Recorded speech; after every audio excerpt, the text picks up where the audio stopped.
Hi friends, welcome to my channel. இன்றைக்கி வந்து துருவனை வந்து ஃபஸ்ட் டைமாக பழனிக்கு கூட்டிகிட்டு போனோம். ஸோ அந்த விலாக் தான். பழனி மார்னிங்கே நாங்கள் ஒரு 7 o'clockலாம் அங்கே போயிட்டு மலை ஏறிட்டு ஒரு 10 o'clockலாம் கீழே இறங்கி வந்துட்டோம். ஸோ மலையிலேருந்து பார்த்த வியூ நல்லா தெரியுது. ஸோ வேறு லெவலாக இருக்குது. கிரிவலம் முதல் கொண்டு நல்லா தெரியும். ஸோ வேறு லெவலாக இருக்கும். அந்த மாதிரி யார் மலையில் நின்று கீழே ரசிச்சிருக்கீங்க அப்படின்னு சொல்லி கமெண்ட் பாக்ஸில் சொல்லுங்கள். ஸோ நாங்கள் வந்து ட்ரெயின்லேயோ இல்லை இதுலேயோ போகலை. நாங்கள் வந்து படியிலேயே தான் போனோம். துருவனை தூக்கிட்டு சித்திக்கு வந்து 20 வருஷம் கல்யாண நாள் அப்படின்னு சொல்லி எங்களை பழனிக்கு கூட்டிகிட்டு போயிருந்தாங்க. ஸோ எல்லோரும் காரில் தான் போயிருந்தோம்.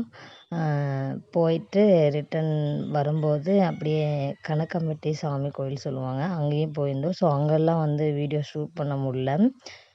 பழனியில் மட்டும்தான் வீடியோ எடுத்தேன். இப்போ பழனிலவே மலைக்கு போகிறக்கு வந்து ஃபோன் வந்து அலோடு இல்லை அப்படின்னு சொல்லி சொல்கிறாங்க.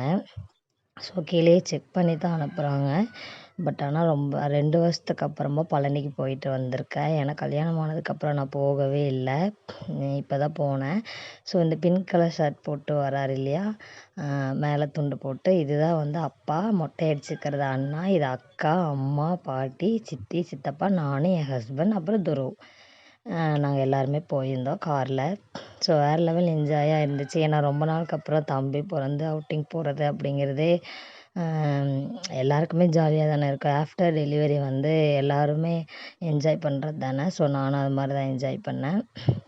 ஸோ மலைக்கு போகிறதுக்கு முன்னாடி வந்து கீழே இருக்கிற பிள்ளையாரை கும்பிட்டு தான் போகணும். ஸோ நாங்களும் கீழே இருக்கிற பிள்ளையாரை கும்பிட்டு அதுக்கப்புறம் தான் ஸ்டெப் ஏறி போனோம். ஸோ ரிட்டன் வரும்போது வந்து வீட்டில் சாப்பாடு செய்ய முடியாது அப்படிங்கிறதுனால பிரியாணியும் வாங்கிட்டு வந்துட்டோம் எல்லாருக்குமே. ஏன்னா எல்லாம் போயிட்டு அந்த டயர்டில் இருப்போம் அப்படின்ட்டு பிரியாணி என்ஜாய் பண்ணி சாப்பிட்டோம்.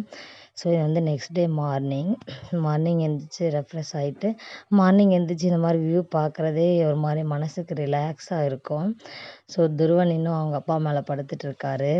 அண்ணா இன்னும் தூங்கிட்டு இருக்கான். என் ஹஸ்பண்ட் மார்னிங் நேரத்துலேயே எழுந்திரிச்சி டீ போட்டு கொடுத்தாரு. ஸோ டீயும் பிஸ்கெட்டும் வச்சு மார்னிங் முடிச்சாச்சு. அதுக்கப்புறம் பக்கத்து வீட்டில் வந்து சைக்கிள் ஓட்டிகிட்டு இருந்தாங்க இந்த மாதிரி வாக்கரில். ஸோ துருவனும் அதை பார்த்துட்டே இருந்தான். அதில் உட்கார வச்சு அவனையும் ஒரு ஃபோட்டோ எடுத்துட்டோம். அதுக்கப்புறம் நைட் தான் வீடியோ எடுத்தேன். நைட்டு வந்து இட்லி சுடலாம் அப்படின்ட்டு இட்லியும் தோசையும் தான். இட்லி வந்து நானும், அண்ணனும், அம்மா நாங்கள் 3 பேர் மட்டும்தான் சாப்பிடுவோம். அப்பாவுக்கோ ஹஸ்பண்டுக்கோ கண்டிப்பாக தோசை தான் வேணும். ஸோ அவங்க வந்து தோசை தான் சாப்பிடுவாங்க.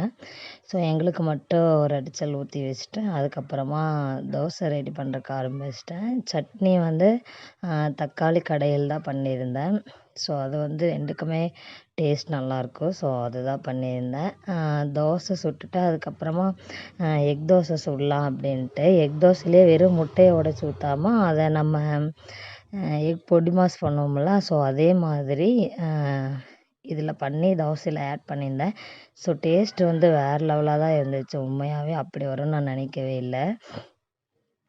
நார்மலாக இந்த மாதிரி தோசை ஊற்றிட்டு வெங்காயம் போட்டு நல்லா வதக்குவோம் இல்லையா, அதில் வந்து தக்காளி போடுறதுனால நீங்கள் போட்டுக்கலாம், அது ஆப்ஷன் தான்.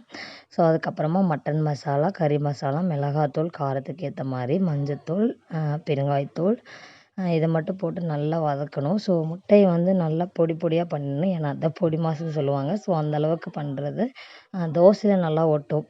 பெருசாக இருந்துச்சுன்னா தோசையில் ஒட்டாதுல்ல. ஸோ அதனால் இந்த அளவுக்கு மைல்டாக நல்லா குக் பண்ணிக்கோங்க. ஸோ குக் பண்ணிவிட்டு தோசையில் இந்த மாதிரி போட்டு நல்லா ஆயில் விட்டு எடுத்தோம்னா மொறுன்னு எக் தோசை வேறு லெவலாக டேஸ்ட்டாக இருக்கும். ஸோ இந்த மாதிரி ட்ரை பண்ணி பாருங்கள்.